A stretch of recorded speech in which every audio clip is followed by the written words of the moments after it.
ಪ್ರಿಯ ನಿರೀಕ್ಷಕರೇ ನಮಸ್ಕಾರ. ಬೀರ್ಬಲ್ನ ವಿಶೇಷ ಕಾರ್ಯಕ್ರಮಕ್ಕೆ ತಮ್ಮೆಲ್ಲರಿಗೂ ಕೂಡ ಆತ್ಮೀಯವಾದಂತಹ ಸ್ವಾಗತ.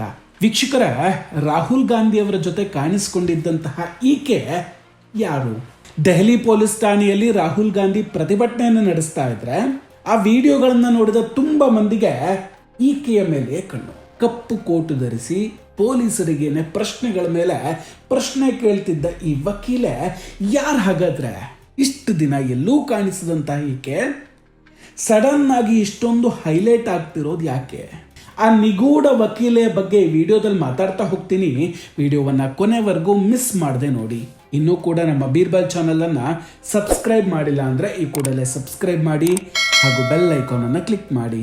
ವೀಕ್ಷಕರ, 2 ದಿನದ ಹಿಂದೆ ರಾಹುಲ್ ಗಾಂಧಿ ಅವರು ದೆಹಲಿ ಪೊಲೀಸ್ ಠಾಣೆಯಲ್ಲಿ ಪ್ರತಿಭಟನೆ ನಡೆಸಿದ್ರ ಬಗ್ಗೆ ನಾವೇ ವಿಡಿಯೋವನ್ನು ಮಾಡಿದ್ವಿ. ಒಂದಲ್ಲ ಎರಡಲ್ಲ 7 ತಾಸು ರಾಹುಲ್ ಗಾಂಧಿ ಅವರ ವಾರ್ನಿಂಗ್ಗೆ ಪೊಲೀಸರು ಹೆದರು ಬಿಟ್ಟಿದ್ರು. ಕೊನೆಗೂ 12 ವರ್ಷಗಳಿಂದ ಅಧಿಕಾರದಲ್ಲಿ ಗಟ್ಟಿಯಾಗಿ ನೆಲೆ ಊರಿರುವಂತಹ ಮೋದಿಜಿ ಸರ್ಕಾರ ಇದುವರೆಗೂ ಮಾಡೋಕೆ ಸಾಧ್ಯವಾಗದ ಕೆಲಸವನ್ನ ರಾಹುಲ್ ಗಾಂಧಿ ಅವರು ಮಾಡಿ ತೋರಿಸ್ತಾರೆ. ದೆಹಲಿ ಪೊಲೀಸ್ ಇಲಾಖೆ ಅಮಿತ್ ಶಾ ಅವರ ಕಂಟ್ರೋಲ್ನಲ್ಲಿದ್ರೂ ಕೂಡ ಏನೂ ಮಾಡೋದಕ್ಕಾಗೋದಿಲ್ಲ. ಕೊನೆಗೂ FIR ಅನ್ನ ದಾಖಲಿಸಲೇಬೇಕಾಗಿತ್ತು. ರಾಹುಲ್ ಗಾಂಧಿ ಅವರು ಈ ಇಡೀ ಹೈಡ್ರಾಮದ ವಿಡಿಯೋವನ್ನ ಮಾಡಿಕೊಳ್ತಾರೆ. ಸಾಹಿಲ್ ಅನ್ನೋ ಯುವಕನನ್ನ ಕರೆದುಕೊಂಡು ಹೋಗಿ ಈತನ ಮೇಲೆ ಪೆಲೆಟ್ ಗನ್ನಿಂದ ದಾಳಿಯಾಗಿದೆ, ಪೊಲೀಸರು FIR ದಾಖಲಿಸಲೇಬೇಕು, ಗಂಟೆ ಅಲ್ಲ ತಿಂಗಳು ಬೇಕಾದ್ರೂ ಇಲ್ಲೇ ಧರಣಿ ಕೂರ್ತೀರಿ ಅಂತ ಪೊಲೀಸರಿಗೇನೆ ಆವಾಜ್ ಹಾಕ್ತಾರೆ, ವಾರ್ನಿಂಗ್ ಅನ್ನ ಕೂಡ ಕೊಡ್ತಾರೆ. If you're not, I'm telling you what's going to happen. नहीं मैं बता रहा हूँ आपको होगा, तो आप समझ लो. I will go outside. I will sit there until the FIR is done. मैं 10 दिन, 20 दिन, 30 दिन, 50 दिन, 6 महीना वहीं बैठूंगा. Whatever you decide has to be legal, na sir. It's legal. He is requesting an FIR.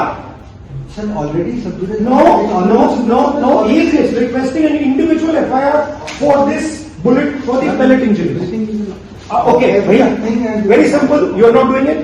Sir, okay, let's do. Sir, 6 months. Sir, I'm going to sit there. You okay? Okay, let's go. इधर से यार सुनो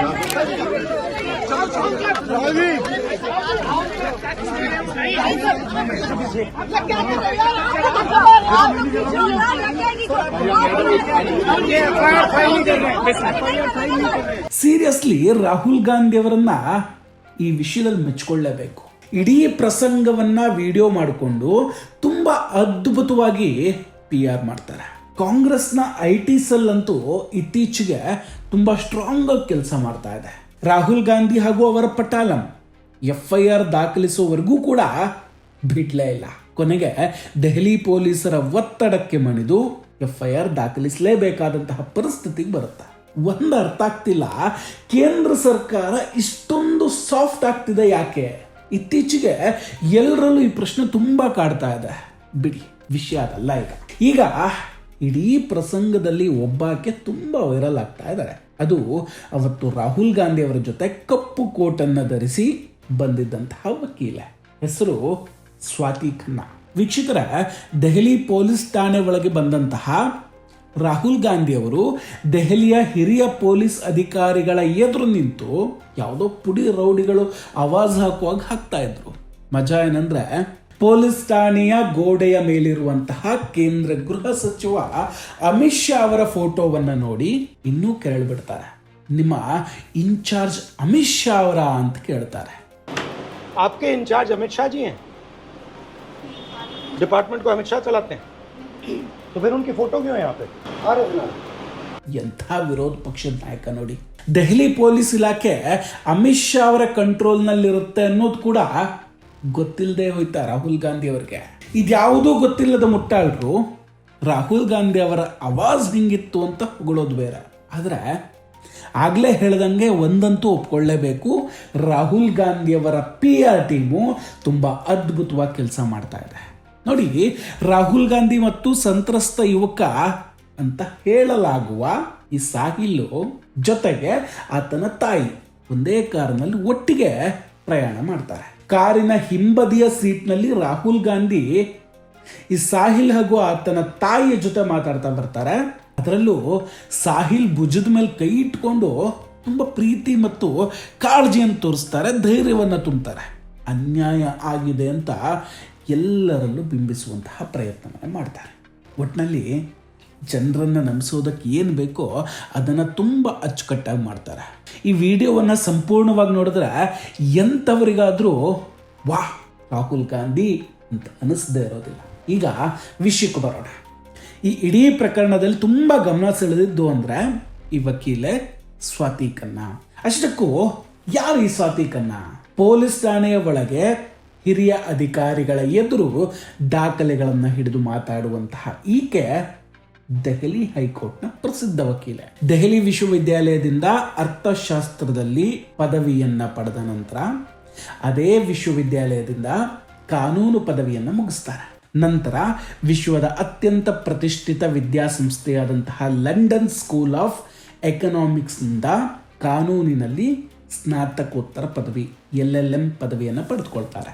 ಅವರ linked ಇನ್ profile ಪ್ರಕಾರ ಸ್ವಾತಿ ಖನ್ನಾ ಅವರಿಗೆ Delhi high court ಮತ್ತು ಜಿಲ್ಲಾ ನ್ಯಾಯಾಲಯಗಳಲ್ಲಿ ಸಕ್ರಿಯವಾಗಿ ವಾದ ಮಂಡಿಸಿದ 6 ವರ್ಷಗಳ ಸುದೀರ್ಘ ಕಾನೂನು ಹೋರಾಟದ ಅನುಭವ ಇದೆಯಂತೆ. ಈಗ ಸೋಷಿಯಲ್ ಮೀಡಿಯಾದಲ್ಲಿ ಎಡಪಂಥೀಯ ಮಾಧ್ಯಮಗಳು ಈಕೆಯನ್ನ ತುಂಬಾ ಹೊಗಳೋದಕ್ಕೆ ಶುರು ಮಾಡ್ಕೊಂಡಿದ್ದಾರೆ. ಸ್ವಾತಿ ಖನ್ನಾ ಅವರ ಪ್ರಶ್ನೆಗೆ ಪೊಲೀಸರೇ ಬೆವರಿ ಬಿಟ್ರು, ಧೈರ್ಯಶಾಲಿ ವಕೀಲೆ, ಹಾಗೆ ಹೀಗೆ ಅಂತ ತುಂಬಾ ಮಾತಾಡ್ತಾ ಇದ್ದಾರೆ. ಬಟ್ ಸತ್ಯ ಏನಂತ ವಿಡಿಯೋ ನೋಡಿದ್ರೆ ನಿಮಗೆ ಅರ್ಥ ಆಗುತ್ತೆ. ಅವರು ಪೊಲೀಸರಿಗೆ ಬೆವರಿಳಿಸಿದ್ದಕ್ಕಿಂತ ಅವರೇ ತಡವರಿಸುತ್ತಾ ಬೆವರಿ ಜಾಸ್ತಿ ಆಗಿತ್ತು.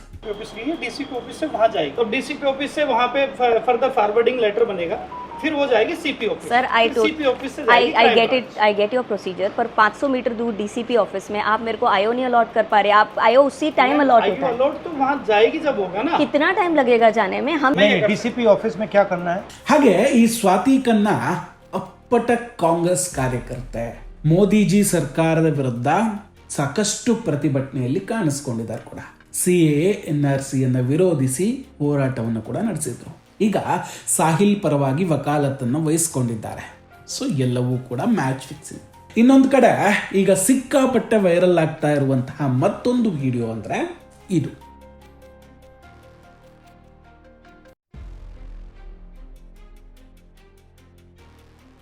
ಓಪನ್ ಸ್ಟೇಜ್ನಲ್ಲಿ ರಾಹುಲ್ ಗಾಂಧಿ ಅವರಿಗೆ ಹುಡುಗಿಯೊಬ್ಬಳು ಕಿಸ್ ಕೊಡುವಂತಹ ದೃಶ್ಯ. ಕಿಸ್ ಆದ್ರೂ ಕೊಟ್ಕೊಳ್ಳಿ, ಏನಾದ್ರೂ ಮಾಡ್ಕೊಳ್ಳಿ, ಆದ್ರೆ ಇದಾದ ಮೇಲೆ ಕಾಂಗ್ರೆಸ್ ಮಂದಿ ಇದನ್ನ ಹೇಗೆ ಬಿಂಬಿಸ್ತಾ ಇದ್ದಾರೆ ಗೊತ್ತಾ? ನೋಡಿ, ನಮ್ಮ ರಾಹುಲ್ ಗಾಂಧಿ ಅವರ ಜೊತೆ ಆ ಹುಡುಗಿ ಎಷ್ಟೊಂದು ಕಂಫರ್ಟಬಲ್ ಆಗಿದ್ದಾಳೆ ನೋಡಿ, ಅದಕ್ಕೆ ಆಕೆ ಅವರಿಗೆ ಮುತ್ತು ಕೊಡ್ತಾ ಇದ್ದಾಳೆ. ಇದನ್ನ BJP ನಾಯಕರ ಜೊತೆ ಯಾರಾದ್ರೂ ಮಾಡೋಕ್ ಸಾಧ್ಯ ಇದೆಯಾ ಅಂತ ತುಂಬಾ ಹೆಮ್ಮೆಯಿಂದ ಕೇಳ್ತಾರೆ. ಇದು ಯಾವ ತರಹದ ರಾಜಕೀಯ ಅಂತವೇ ಅರ್ಥ ಆಗ್ತಿಲ್ಲ. ಯಾರಿಗೆ ಜಾಸ್ತಿ ಕಿಸ್ ಸಿಕ್ಕುತ್ತೆ ಅನ್ನೋದ್ರ ಮೇಲೆ ರಾಜಕೀಯ ನಡೆಯುತ್ತಾ ಹಾಗಾದ್ರೆ ಮುಂದೆ. ಇನ್ನು ಈ ವೇದಿಕೆಯಲ್ಲಿರುವಂತಹ ಹುಡುಗಿಗೆ ಕೇವಲ 11 ಅಥವಾ 12 ವರ್ಷ ಇರಬಹುದೇನೋ ಅಂತ ಹೇಳಲಾಗ್ತಾ ಇದೆ. ಸೊ ಇದನ್ನ ಕೆಟ್ಟದಾಗಿ ನೋಡೋದು ಕೂಡ ನಮ್ಮ ಸಂಸ್ಕೃತಿ ಅಲ್ಲ. ಹಾಗಂತ ಪಬ್ಲಿಕ್ನಲ್ಲಿ ಹೀಗೆ ನಡೆದುಕೊಳ್ಳೋದು ಕೂಡ ಖಂಡಿತ ಸರಿಯಲ್ಲ. ವೀಕ್ಷಕರ, ಈ ಎರಡೂ ಘಟನೆಗಳ ಬಗ್ಗೆ ನಿಮ್ಮ ಅಭಿಪ್ರಾಯ ಏನು? ದಯವಿಟ್ಟು ಕಮೆಂಟ್ ಮಾಡಿ ತಿಳಿಸಿ. ನಾವು ಕೊಟ್ಟಂತಹ ಮಾಹಿತಿಗಳು ನಿಮಗಿಷ್ಟ ಆಗಿದ್ರೆ ವಿಡಿಯೋನ ಲೈಕ್ ಮಾಡಿ ಹಾಗೂ ಶೇರ್ ಮಾಡಿ. ಇನ್ನೂ ಕೂಡ ನಮ್ಮ ಬೀರ್ಬಲ್ ಚಾನಲನ್ನು ಸಬ್ಸ್ಕ್ರೈಬ್ ಮಾಡಿಲ್ಲ ಅಂದರೆ ಈ ಕೂಡಲೇ ಸಬ್ಸ್ಕ್ರೈಬ್ ಮಾಡಿ ಹಾಗೂ ಬೆಲ್ ಐಕಾನನ್ನು ಕ್ಲಿಕ್ ಮಾಡಿ. ನಮಸ್ಕಾರ, ಟೇಕ್ ಕೇರ್ ಆ್ಯಂಡ್ ಬಾಯ್. ಮತ್ತೆ ಭೇಟಿಯಾಗೋಣ. ಜೈ ಹಿಂದ್.